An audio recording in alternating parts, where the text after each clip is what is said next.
কোন মহিলা যদি কোরবানির দিনে কোরবানির পশুটাকে জানালার ফাঁক দিয়ে তাকায়া তাকায়া দেখে আর ইসমাইলের কথা ভাবে,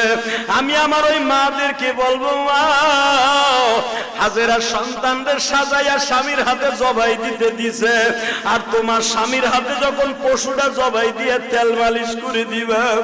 এই পশুটাই দিয়া বলবে, ও জাতির পিতা ইব্রাহিম, সুন্নাত আবিকুম ইব্রাহিম, তোমার সুন্নাত আদায় করতে যাই মহিলাই গরুটারে খৈল ভুসি খাওয়াইছে, এই মহিলা গরম পানি করে দিয়ে আদর করে দিছে,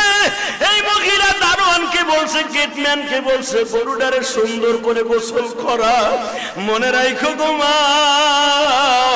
এই জন্যই দেখবেন গরু কিনবেন আপনি, গরুটার তদারকি দিয়ে দিবেন আপনার বিবির আন্ডারে। আপনার বিবি যদি এই গরুটারে তেল মালিশ করে দেয়, গরম পানি করিয়া দেয়, একটু আদর করে দাও গো মা, ইসমাইলের গাড়িতে তুমি জান্নাতে যাইবা। এই জন্য গরু কিনা বাড়ির সামনে ঝুলাইয়া রাখবেন, বাড়ির সামনে বাইন্দা রাখবেন, আপনি নিজের হাতে আদর করবেন, এটারে শ্যাম্পু দিয়ে গোসল করাবেন,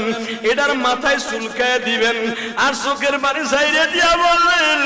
হে পশুরে, তোরে আমি কিনছিলাম, তুই আমারে পাপের থেকে বাঁচাই দিয়ে গেলি।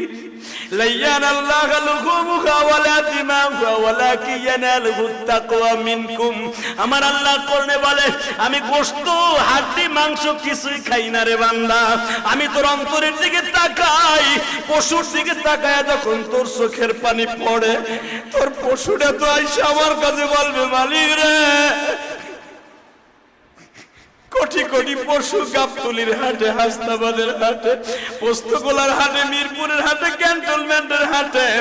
আল্লাহ এমপি সাহেবের বাড়ির সামনে, আল্লাহ কত আলোকদের মাঠে কত লাখ লাখ গরু আসছিল, সব